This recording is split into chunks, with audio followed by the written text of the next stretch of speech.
Have you wrestled with imposter syndrome, excessive and unsubstantiated self doubt coupled with an uncanny lack of confidence? I'm your host, Betty Danowitz. Listen as I interview highly successful individuals about their experience with this imposter syndrome and how it manifests itself in their lives in this If You Ask Betty podcast series dealing with imposter syndrome. Hi, Hillary. Hi, Betty. So good to see you. Good to see you. Thanks for being on the podcast. Thank you. So Hillary, tell us about you. Oh, well, there's so many things. What I will tell you is I like to separate human and work, right? So human, Hillary loves to camp and ride motorcycles with my husband. I have 3 dogs, which are the loves of my life. So I have 2 basset hounds and a golden retriever. So I Fred, love Gus, basset and hounds. Max, they're the best of friends. Hold on. Fred, Gus, and Max, probably the best names of any pet could ever have. And I just want you to know that I want to grab the basset hound's ears and bury my face in them and never come out. It's my favorite. I do it Kind of every creepy, day. but I don't care. I don't even. It's Okay, not creepy at all, and they smell like corn chips, and They I don't do. care. It's fine. And you know why they smell like corn chips, right? They smell like a freshly opened bag of Fritos because that's what your carpet smells like. Perfect. Now you know. Now I know. And I'm really glad that we don't have a lot of it in our house. Yeah, exactly. Okay, keep going. Sorry, I had to geek out about the dogs because you know I love dogs, and good. bassets are so amazing. Yes. I love it. I am always happy to talk about my babies. So loved a motorcycle ride camp. I also really enjoy reading, and I recently created a joy room in my house, and it's a work in progress, and it's super eclectic and funny and random sayings and pictures that make no sense. And it's just a space that I can walk in and be like, yeah, this is fun and relaxing because it has coffee, which I have an unhealthy obsession with. Has nothing to do with the caffeine, just love the taste. And reading books, and I really, really enjoy reading. And I don't have a particular genre or type that I like to read. I just like a really good story. So it's a space for me because I work really hard and I play really hard to recharge my batteries. So that's Love me that. as a human. Also a Scorpio Enneagram 8 for those who care. But on the work side, I've been really fortunate to have this really wild ride of a career where I kind of fell into things. I've always had an education or learning connection, but I've served in a lot of really neat roles that naturally wouldn't have been the lane. I gained experience in something, hopped into something else. And so I've been really fortunate and worked really hard. Got into leadership pretty early, which is a real honor for me. But I found that I really enjoy strategy, and I really like getting things that feel so super chaotic into a place where people are like, yeah, I can buy into that, and we're working together.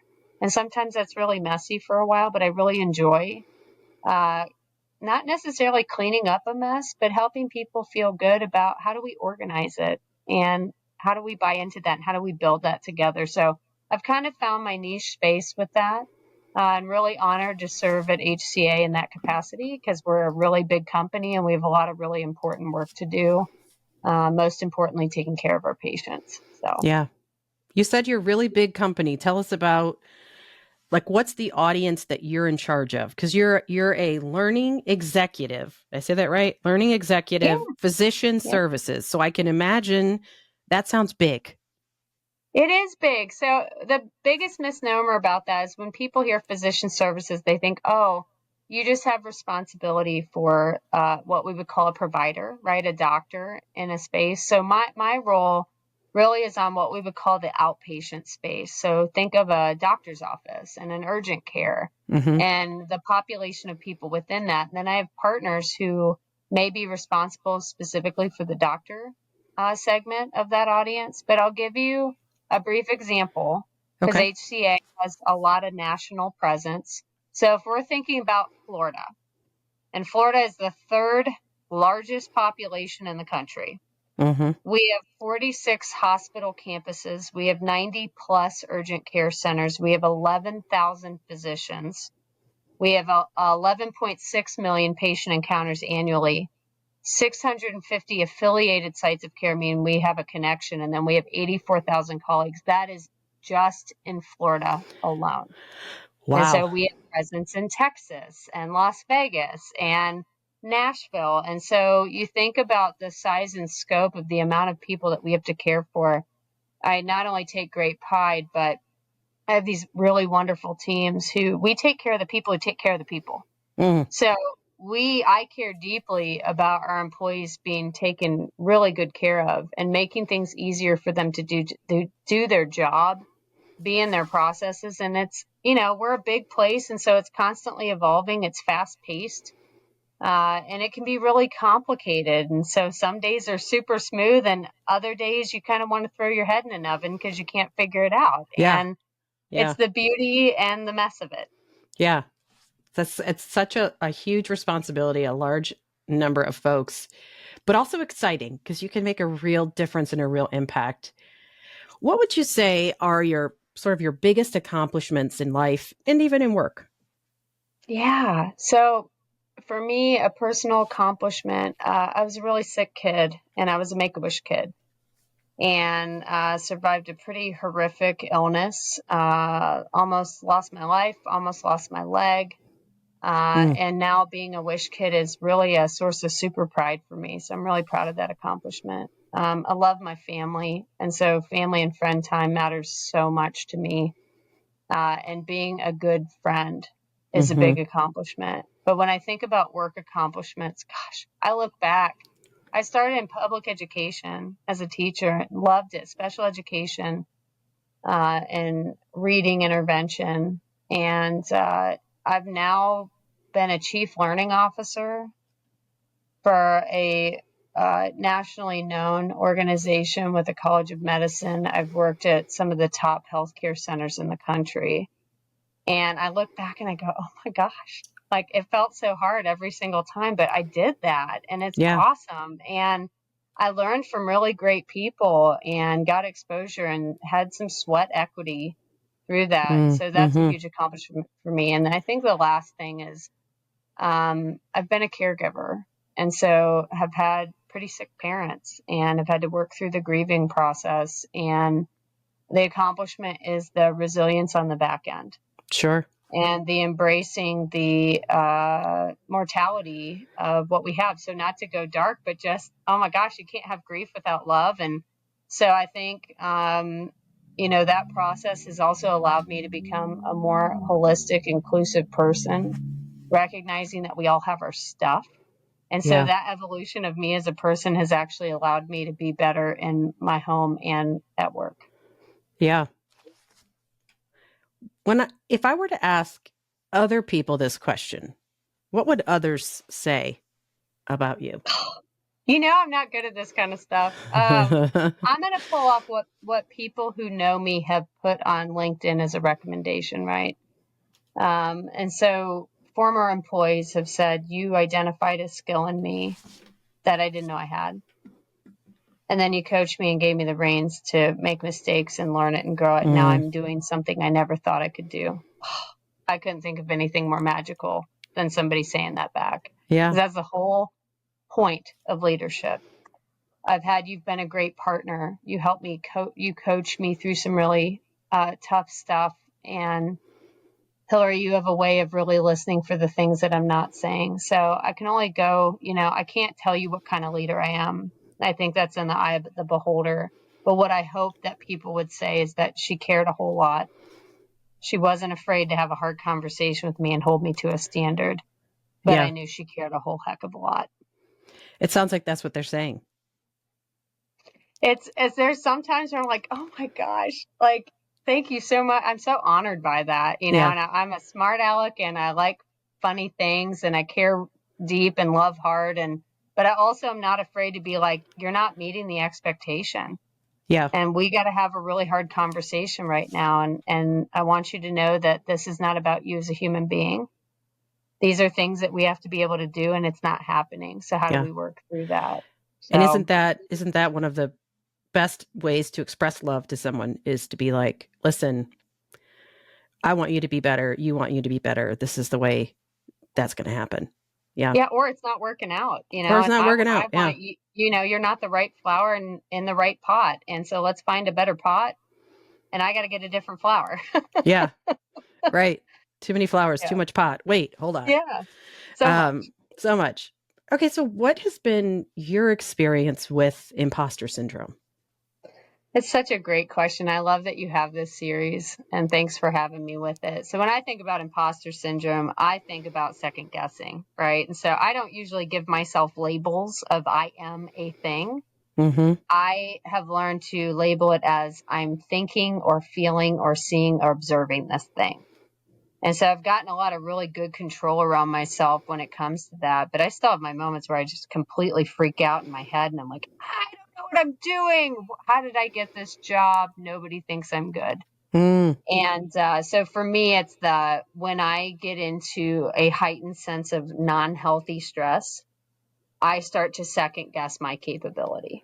It doesn't mean it's true. So I will tell you, Betty, if I could share for just a minute, one of the things that has helped me so much is the work of Byron Katie, Mm. right? And so she has the 4 questions, and it literally pulls me right out of it every time I start heading down that path of, is it true? That first question usually right out of the gate is like, nope, can't verify it, trashing it out of my brain, doesn't matter. And so the work, it's called the work, and you can Google it and pull it up, but what a helpful framework to get stuff out of my head that, one, isn't helpful, 2 is creating rumination, Mm-hmm. and 3 isn't helping me get the thing I'm trying to work through anyway. So I just think of it as overthinking and second guessing. Yeah. Yeah. Does this happen to you still? Oh, sure. Yeah. Okay. I think it'll happen for life. Like, When do you you think know, when was like the last time or one of the most last memorable night. times? Okay. Tell us, are Last you willing to night. tell us about that? Oh, sure. Yeah. No, I mean, I don't know how we work through it if we don't talk about it. Yeah, I have a really big project, and I know how to do it. But my reptilian brain went into like hyperdrive and was like, "No, you don't know what you're doing." And I'm like trying to counteract my feelings of perfectionism. And in some things, you do it long enough, you know what it should look like. Mm-hmm. Mm-hmm. But I also had to step myself back and say, "Gosh, I've only been in the role I'm in for 60 days. I'm Right. not going to know everything, nor should I." And so, Right. hey, grace, give myself some grace in this. What do I have access to that I already know? And then what can I start pulling together, knowing that it's a super sloppy copy that becomes a working draft? And that's how I worked myself through it. Is this good enough to get us moving forward? And by the time I was done with it, sure was. Yeah. Yeah. Yep.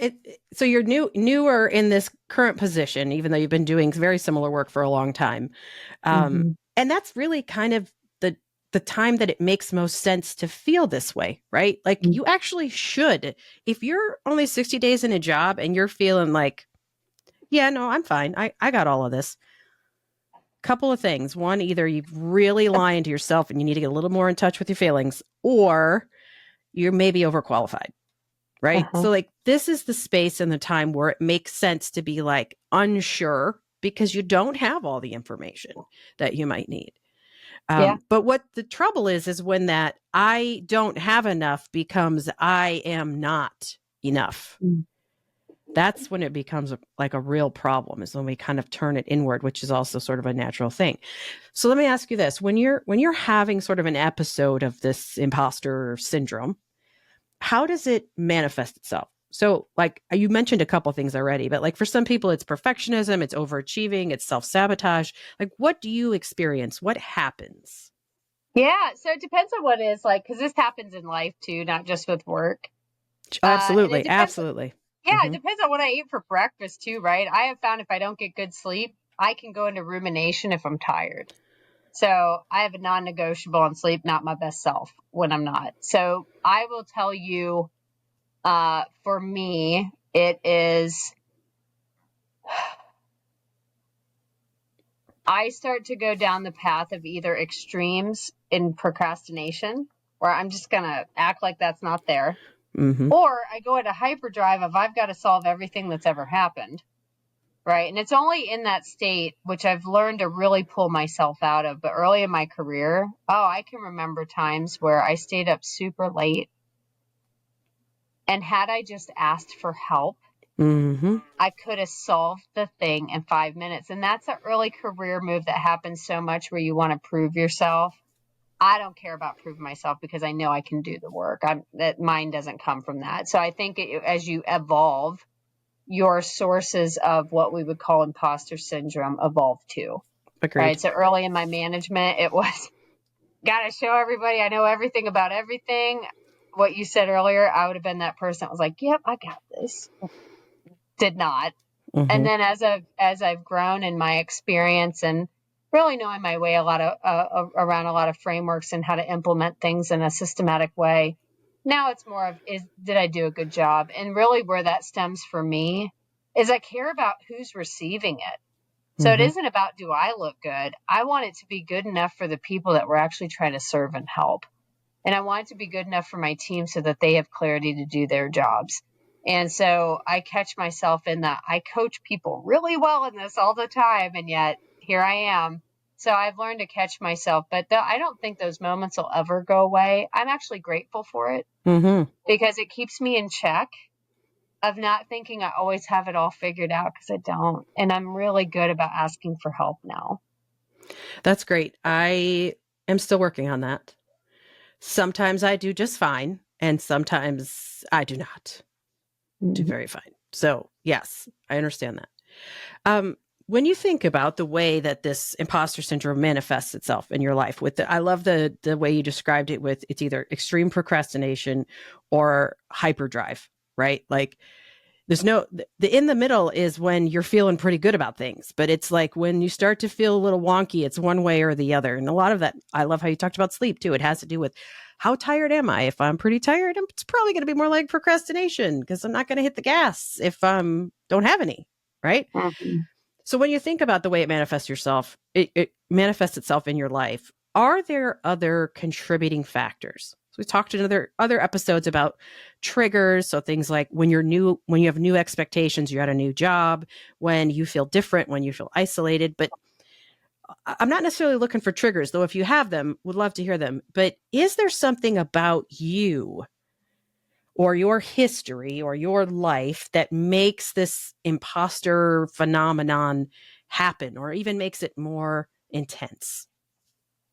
Oh, that's such a good question. I feel like we could go so many angles with that. I think one thing I could share pretty openly, I mean, being a pretty darn sick kid for a while and having to be in survival mode. And at the time, I didn't realize like I was really good at survival because that was my option. I was like, okay, like if I'm going to die, just cut my leg off. Like that's where I was at. Like I'll figure it out.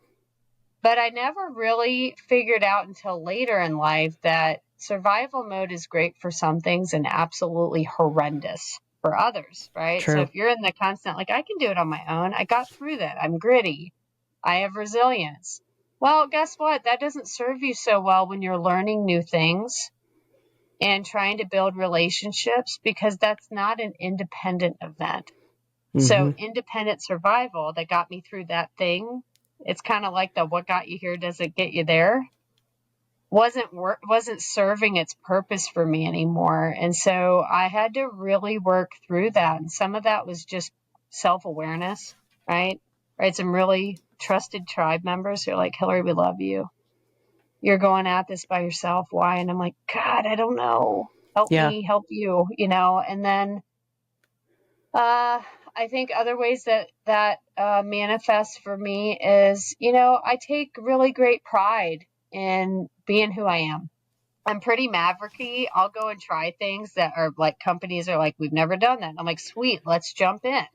Yeah. And that can be pretty lonely when you're doing stuff that's not the norm or, hey, we've always done it this way. And I'm like, but why? And they're like, well, who's this person coming in from left field asking all these questions? I'm like, I come in peace, just trying to understand. But I'm not afraid to go against the grain, and I'm not afraid for having everybody on the same page when it comes to doing something different. What I do care about is that I'm taking great care in the relationships, but not pleasing. I don't have an interest in pleasing people. I have an interest in helping whatever it is that I'm involved in be better than I found it. And so that comes with it, just like any of us, things that we really love to do, it comes with its wonderful benefits and it comes with the shadow side. So when you want to make things better, it's having a really strong cutoff point on at what point is that good enough? Yeah. Because you can get a little obsessive. Yeah, let's talk about that. Let's talk about that a little bit. So, at what point is that good enough? So, you're kind of talking about, and I'm going to use the B word, boundaries. Not a fan. I don't know if we've talked about this before, Hillary, but I'm not a fan of boundaries. Unfortunately, I think they work. Yes, I said unfortunately they work, but I feel like boundaries are, well, they require like maintenance. Like you have to like make a decision and then you have to like stick to it. And that sounds terrible to me. Yeah. And people are like, oh, she's saying that tongue in cheek. Actually, I'm really not. I'm really not. I understand the value of them. I just don't like them. I'd much rather just be able to move about the cabin freely, right? Like you know what I'm saying? So that's not healthy. I just want to point that out to the people that are listening, but it is who I am. I still set up boundaries, but I don't really like them. You seem to have figured out how to do it and do it in a way that it helps you not overdo what it is that you're doing so that you can find that it's enough. What's your process? How have you come to terms with boundaries as being, a friend instead of a foe? Yeah. Oh, again, love it. We're going like way deep.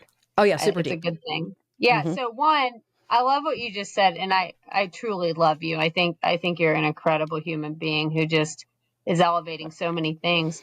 That's what's great about the human condition. Our perceptions are wildly different. You put 10 people in a room, what they walk away with is 10 different things. That's Mm-hmm. the beauty and the challenge of being a person, right? Because we each have our own biases, independent thoughts, how we view the world. It can be really beautiful and it can be really hard. And so when I think about boundaries for me, I tend to lean on the pretty ethical side, right? So like, is this okay? But I don't have to shame another person in that, right? Because they have their own set of boundaries and rules. Mm-hmm. So the way that I view that, and there's this guy on Instagram, Jefferson, I cannot remember his last name. He's a lawyer. Okay. And he actually talks about this kind of stuff. And there's a way to set a boundary and be super humane, but a boundary only matters if you uphold it, right? And Right. so, like, just don't have them. If you're cool with walking about the cabin, nothing wrong with that. For me, Mm-hmm. I have maybe a couple of boundaries, right? So when people get disrespectful intentionally, Mm-hmm. that's a boundary. Sure. When we don't listen for folks and let's disagree. I'm all for it. But if you're wanting to share your opinion on something, you have to equally welcome other people's, even if you vehemently disagree. Boundary for me when people get upset about that, well, then don't ask, Right. right? Because that's actually not dialogue. It's just you sharing what you want and nobody else can contribute.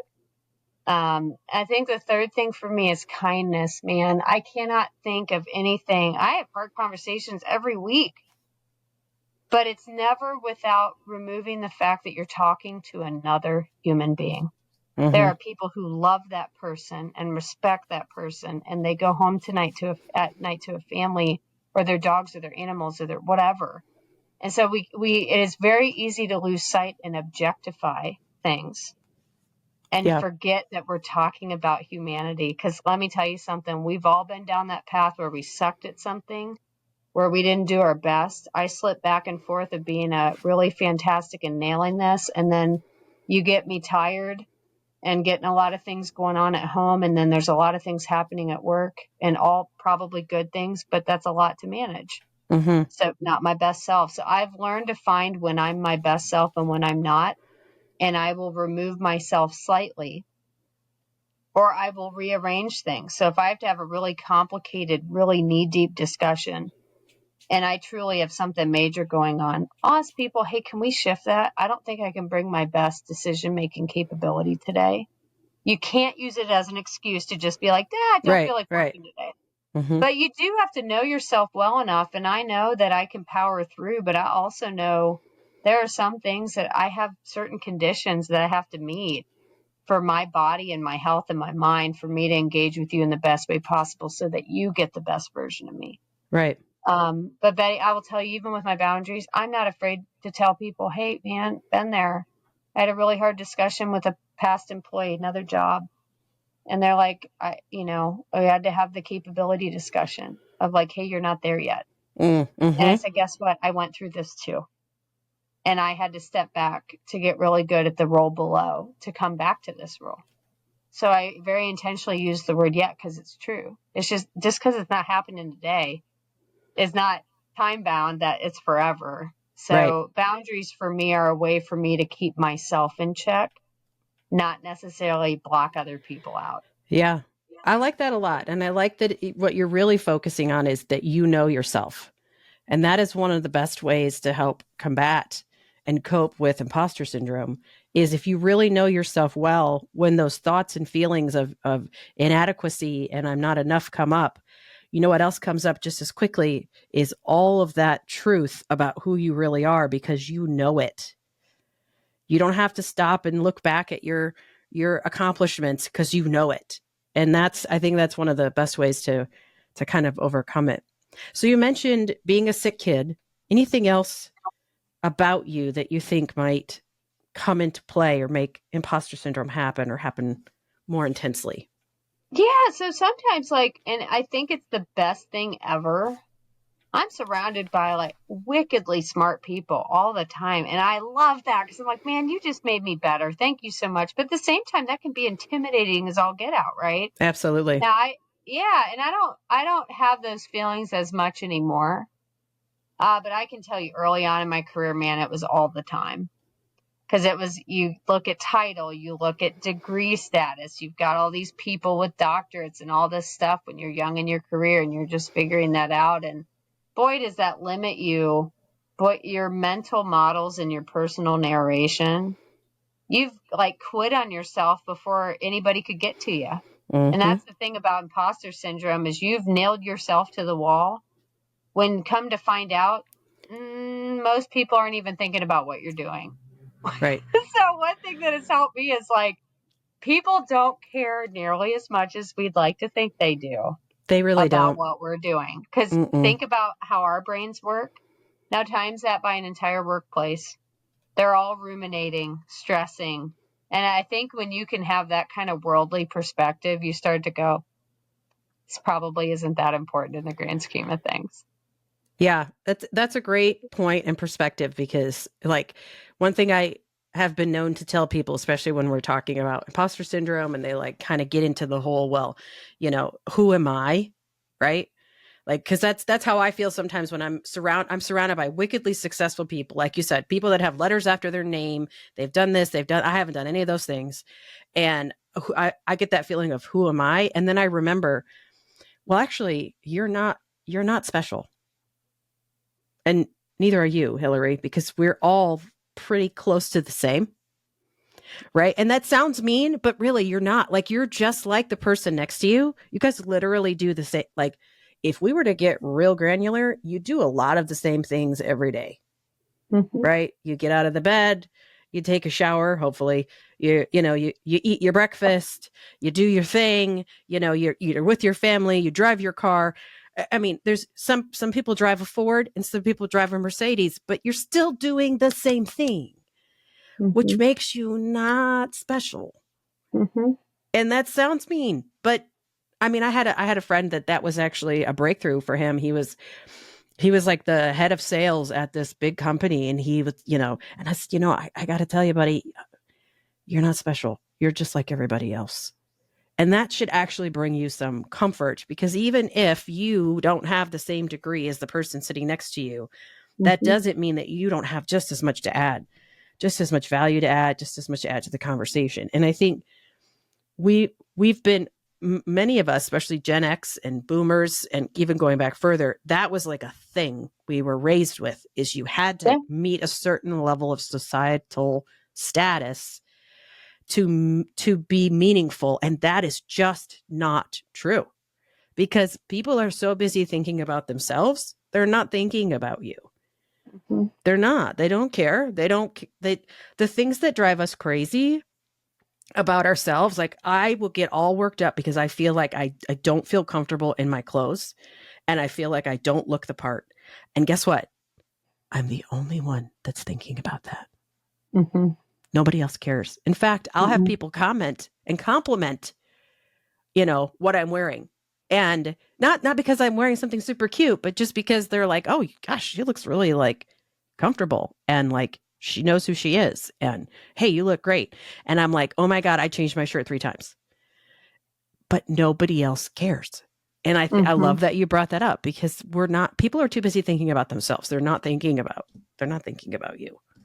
Yeah, you know who I care about their opinion? My husband Yeah, and my that's fair. family That's fair. and my friends. And I care deeply about whether I'm a respectable partner in the workplace and that if I've made a commitment with you, that I'm honoring that Yeah. because I made that with you. But I'm not necessarily focused, and people will take this however they want to. But the intention that I have in saying this is that it's not necessarily about likability for me. Like my role at work is not whether I like you or not. It's that we both have needs and we're serving the same population. We already have Mhm. alignment. We're Right. serving the same group of people. Mhm. So like, let's haul back up to that. And it's okay if we don't have dinner together at night. I know you're loved by your family. I'm sure loved by mine. And I can work through this thing with you because that's called uh, having some humanity. Now, does that mean I have easy and great conversations? Nope. And sometimes I'm the offender, and other times the other person is. Mhm. But I think the closer we can get to, and I don't know if we ever really arrive, Betty. I think that's the other piece of this. I think we just get better at it. Mhm. But I don't know that it ever stops. And so I'm not aiming for this is Mm-mm. going to stop. It's just I've gotten better at managing it, and my life is so much better because of it. Yeah. And I, like you, am wildly aware of who I am. And I love who I am. And I love that there's people out in this world who love who I am.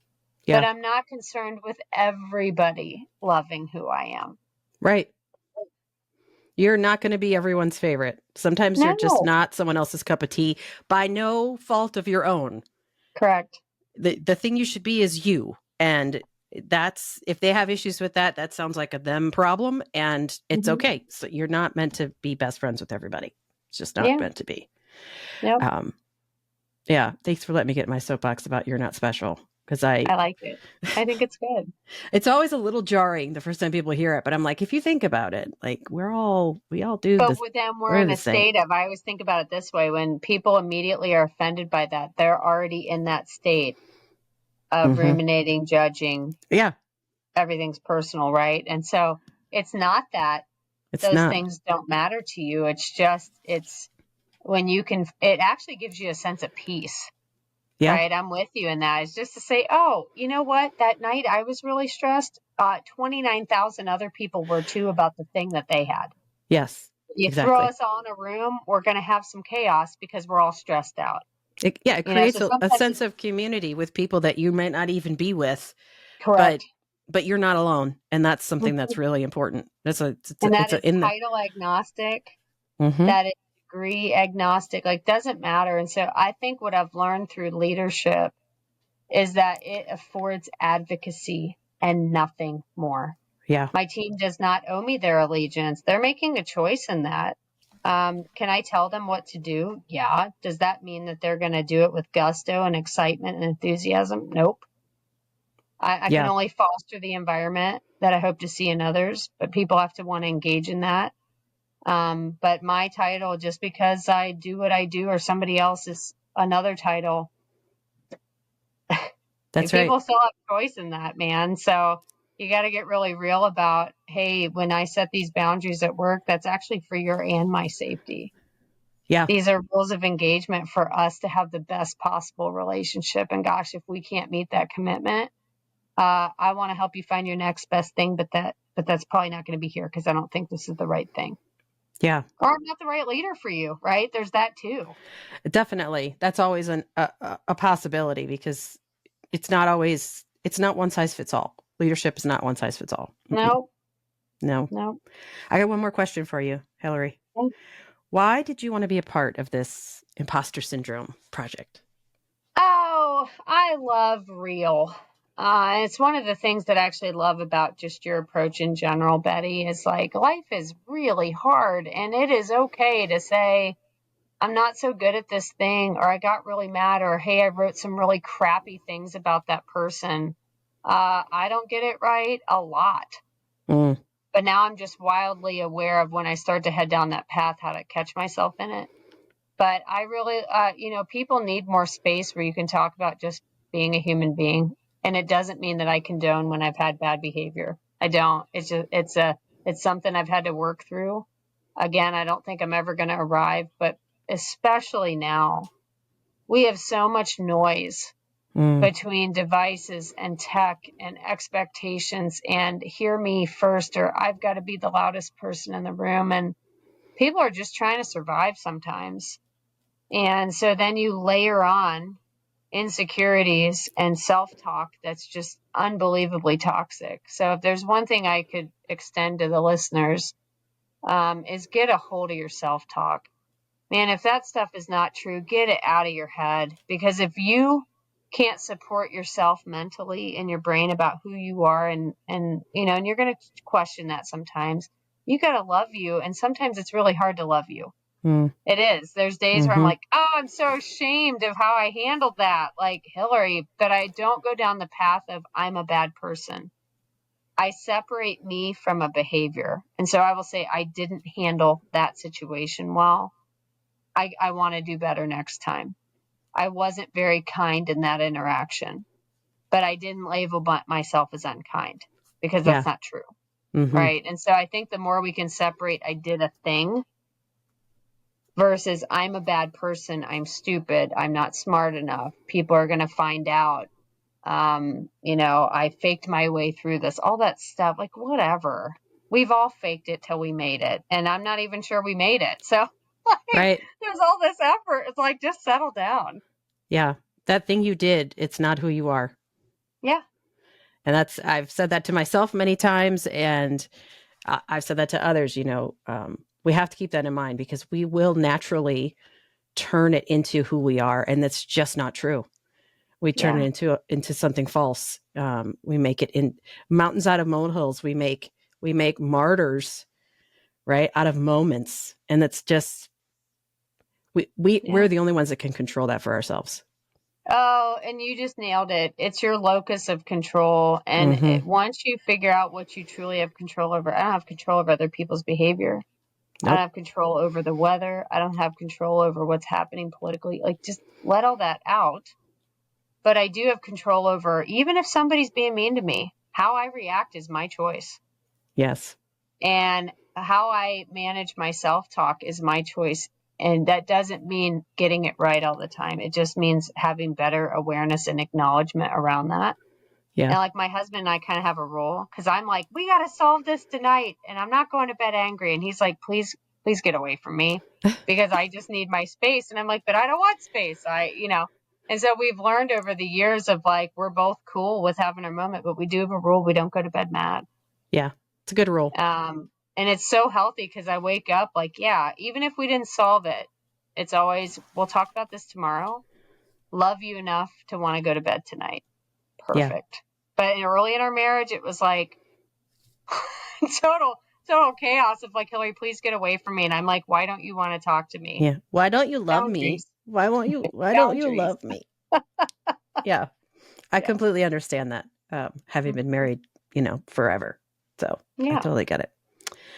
Well, thank you so much, Hillary Miller, for sharing your experience with us. I'm so grateful to you. And thanks to the listeners. I hope you'll continue with this series to hear more stories about dealing with imposter syndrome. So many amazing people deal with this every day, and sharing their story helps them and you feel less alone. So be sure to follow If You Ask Betty on LinkedIn and YouTube for more episodes and resources, and tell your friends about it. Hit that share button so that they too know that they're not alone.